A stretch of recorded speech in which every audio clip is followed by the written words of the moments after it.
Hi, it's KCCK's Culture Crawl. I'm Dennis Green, and my guest today is Tim Hankewich from Orchestra Iowa. Yay. First time in the studio since February of 2020 or thereabouts. Yeah, after a year and a half, here I come crawling back to you. I think I even needed directions to remember. I couldn't quite remember how to get here. It's been far too long, Dennis. Thank you for having me. Well, if you are here, that can really mean only one thing. That's right. Orchestra Iowa is back. Iowa. Yes, we are. I'm extraordinarily grateful, and we had our first a couple of rehearsals already, and I teared up. I choked up. I couldn't finish some of my sentences of greeting, so I basically just cut straight to the work. You know, it's a very thoughtful and emotional time. Those first few events, I had the same experience at Jazz Under the Stars and a high school jazz thing I helped with over the summer that were in person. Right. And when I walked up, I was I'll say a couple of words about how nice it is to be back. Right. And then I realized I couldn't get through it. Yeah. So that now I really understand in the sports world when they say someone choked, and that's because that's exactly what it is. And so, yeah. So here we are, a little choked up, Yep. but it's a happy kind of choked up. Yes, it's a very happy kind of because Brucemorchestra is going to happen. Yes, it is, and the weather looks spectacular. And as usual, our audiences are encouraged to bring a great bottle of wine and an even better picnic, and some beautiful music under the stars. The other big change is, Brucemore itself looks a little different. Right. Post-derecho, I would notice that if you have a particular spot that you've always enjoyed, that tree may no longer be there. Yeah. Exactly. Things are a little different. But look at the bright side, Dennis. I mean, without that tree, we now have even more lawn space out there. That's right. Can sell more tickets. That's right. And actually, I know people are kind of worried and concerned about what masking policy is for our audiences, and we can get into that later. But the bottom line is for Brucemore is that, we average around 4,000 people at this concert, and the lawn prior to the derecho could easily handle 6,000 people. And so even with minus a few trees, there's going to be plenty of space for social distancing in our audience for this concert. So I wouldn't worry about safety issues from our patrons. Tell me about the program.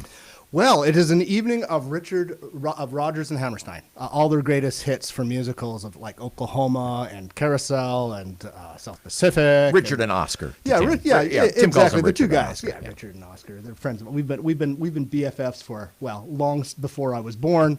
So King and I name all the big hits, and they're included in this program. And we did a similar program like this at the Paramount actually more than a few years ago. It was shortly after the flood we did this. And it was a huge hit. And I remember recalling then, I said, I need to keep this in my back pocket because it would be perfect for Brucemore. And it's not just concert music, not just the orchestra. We have a whole cast of characters as well as singers and dancers and chorus. And it's really going to be an over-the-top extravaganza. Well, and there have been times in the orchestra's history when you've kind of had, I'll call it a package. An agent says, here's 4 singers, and they're going to come sing with the orchestra, and it's always great. But in this case, this is a program that the orchestra and Revival Theater have. These are our. We put this together ourselves. This is not an off-the-shelf tour or anything like that. Exactly right. And what's interesting is that we have a wonderful mix of guest artists who are professional Broadway artists with Cedar Rapids connections, as well as local talents that everybody knows very, very well. For example, I think our biggest get is Elena Shadow. She has been on at least 5 Broadway shows as far as I know of, and her latest national tour has been with The King and I.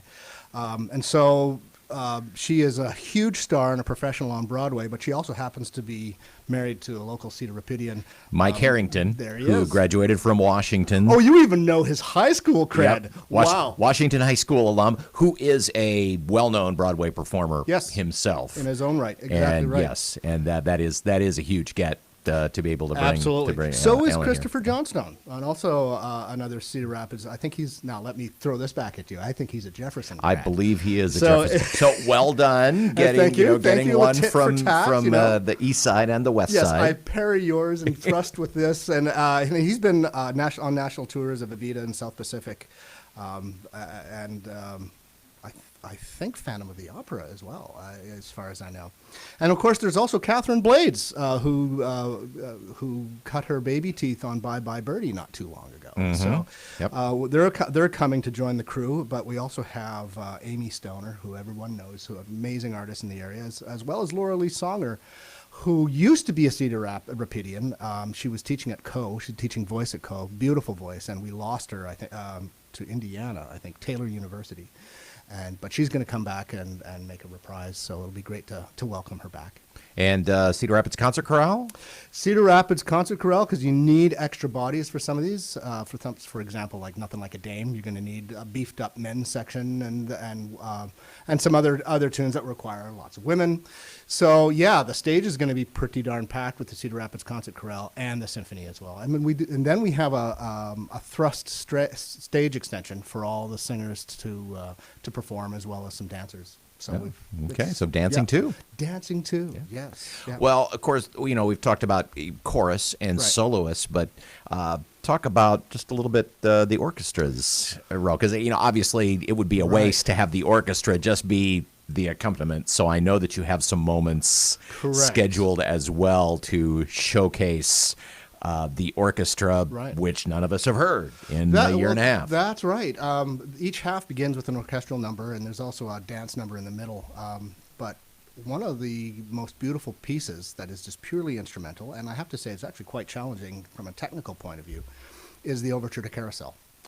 It's an extended piece, and I know I'm going to have to spend a lot of rehearsal time on that alone. So it's interesting because the orchestra will not have played with each other for over a year and a half. And so even fundamental things like playing together, not just executing your own part individually, but playing together as a unit, as an ensemble, these are skills that are going to have to be redeveloped. And so there is enough variety in difficulty level for this concert that is more than enough for the orchestra to sort of sharpen its knives again. We have often joked that with an orchestra, the quality of Orchestra Iowa, your role as the conductor is sometimes superfluous. Sometimes there we go. That was sometimes superfluous, but this is a case where no, as the orchestra is learning to play as an ensemble together, it is important for you to be able to keep everybody tied together. True. I mean, there are works in the repertoire where if I start the tempo and walked off stage, the orchestra could manage through pretty well without me. And in that regard, my job is to facilitate the rehearsal before the concert for them to play better. Where you definitely need a conductor is when there are tempo changes. And in all these Richard Rodgers hits, well, all of those feature lots of tempo changes. There's tons of tempo changes, and also the style of singing is not metronomic. There's lots of speech-like qualities to it, and so there's a lot of speeding up, slowing down, waiting, jumping ahead, and that all has to be in my hands. And so, from a conducting point of view, this is going to be one of the most difficult concerts of the year for me personally, just because it really requires the conductor to be on their toes. So just because it's featuring singers does not mean the orchestra is taking it easy. No, not at all, and certainly not the conductor. Actually, I feel wanted. I feel needed. It is great. I have a purpose. It's Brucemorchestra coming up Saturday on the lawn at Brucemore. What time do the gates open? Oh, you would ask me the one question I don't know. It's probably 5:30. That sounds right. That sounds about right. Concert is at 7. Okay. So that we have the first half in sunlight, second half in darkness, because when we do the Carousel Waltz, there's going to be a lovely dance number alongside that. And so we wanted to be able to light that properly. It's to give an extra theatrical dimension to it. So, yeah, 5:30. And you've ordered good weather. Oh, my goodness. The weather looks spectacular. It is spectacular. But I won't believe it until I see it, because 2 years ago we had a 10% chance of rain, and at 10% it all night long. 10% it all over us. Yeah. So, yeah. So this is a big outdoor concert, one of the biggest things of the year to get us off to a good start. So, and you'll be back periodically through the season, but look ahead just a moment and tell me something you're looking forward to. I mean, obviously, going back to the Paramount is what we're looking forward to. But as you think about the programming that's happening this year, what is something we should all look forward to? I think 3 programs. Our Christmas program, as usual, I've been writing a whole lot of arrangements, and there's some really great stuff on that program. And it's actually Amy Stoner is going to be our guest featured artist for that particular program. For the Masterwork series, the last concert of the year, we have a violin phenomenon who's coming to play the Korngold Violin Concerto. And the great thing I loved about the Korngold Violin Concerto is that Korngold recycles all his movie themes from 1938, 39, and maybe in 1940, maybe, like Prince and the Pauper. So for you old film buffs, and you're in this concert piece, you're going, hey, I've heard that piece before. Yeah, because he's... and this particular violinist, he won the Queen Elizabeth competition a few years back, and this was his party piece. So I'm really looking forward to working with such a high-level artist. The piece and the concert I'm most looking forward to is our Beethoven 9 program. Beethoven 9 is always a joy to perform. And it's been that we had to put that off because you had it on the program. Correct, yes. Last year was supposed to be a Beethoven year. Yeah. Well, that didn't work out too well. So a lot of the programs were recycling. And this is one of them, but it's being paired with a modern piece by an African-American composer named Joel Thompson. And it's going to be the most poignant, stunning, emotional, heart-rendering work that even though you're going to have the high of Beethoven 9, I know audiences are going to walk away thinking about this piece. It's called The 7 Last Words of the Unarmed, and it's 7 small pieces for men's chorus and orchestra, and each movement is set to the words last words of Trayvon Martin and Eric Gardner and others. Wow. It is incredibly powerful, incredibly beautiful, poignant. I mean, it's just, yeah, that is going to be the concert of the year. Well, that's just a quick, tiny little look ahead past Brucemorchestra, because we're just so excited to have the orchestra back. We were going to talk about masking policy for just a minute, even though it's an outdoor show. Sure. So let me start with what's happening on stage. We have a policy to protect our musicians. So in rehearsal and in concert, the musicians are required to be vaccinated. The musicians, if not vaccinated, they have to show proof of a 72-hour COVID-free test, and will be masked on stage. And so the work environment will be very safe. For audiences, that's a little bit trickier. For Brucemore, there is no policy because it's outdoors and we have lots of room for social distancing. So it really doesn't really come into play for Brucemorchestra. It will come into play for our first concert of the year, indoor concert of the year, on October 8th.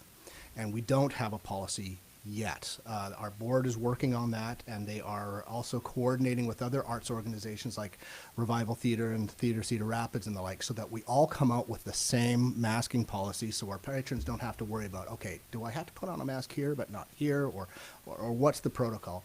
And we're also waiting to see this tug of war between the constitutionality and the legality of mask mandates. And so we're right now as we speak, I'm not too sure what our... Everything is a moving target when it comes right down to it. The politics and also the science is a bit of a moving target. And then the practical applications of implementing it. And so stay tuned. Okay. All right. But the most important thing is Brucemorchestra is going to happen in the open air. Correct. And everyone should feel safe for themselves and also know that there's no risky behavior going on in the orchestra Correct. As well. Correct. So that gives all of us peace of mind. Yeah. Tickets for Brucemorchestra are availability is practically unlimited. Yeah. So we don't have to worry about a sellout, but it is a little cheaper if you get them in advance before going to the gate, and also it'll save you a ton of time not having to do a cash transaction. Yeah, right that's actually a good point, because sometimes we have lineups right around the block, and so to avoid sort of collisions of people, it's great if you can buy your ticket in advance. It's $20 in advance, $25 at the door. We like to keep round numbers to minimize change and speed up the transaction. And $35 if you want to reserve a chair in front, sort of the VIP seating. So 3 options for you. I would love to see you all, because I think it's high time that Cedar Rapids has something to cheer about and to celebrate that the arts are back. Last minute details and information available on your website. And, of course, you can also subscribe to the rest of the season if you have not already. Please do, at orchestraiowa.org. And the one thing I want to make clear to all of our listening audience and viewers is that we're back, but we're not out of the woods. I mean, we had to suspend operations for a year and a half. That means the most dangerous and precarious time is now to make sure that we can still sustain an organization. We were on life support to this point, but now we are going to be requiring support from our supporters and patrons. We're going to rely on them a lot this year. If you like having the arts in our community, you're going to have to buy a ticket and donate. Yep. It's as simple as that. Yeah, because actually in some ways the trickiest part is the part after everybody comes back, because yes, then you think everything's fine. And out of sight, out of mind. Yeah. Yeah, exactly right. So now is the most precarious point, so we could really use your help. OrchestraIowa.org for information. I will see you. You won't see me, but I will see you on the lawn at Brucemore Saturday night. Outstanding. Look forward to it.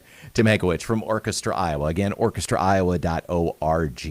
You can hear the Culture Crawl live on the radio most weekdays at 10:20, or download the podcast, watch or listen on your own schedule at kcck.org/culture, or however you get your podcasts. I'm Dennis Green, and I'll talk to you later.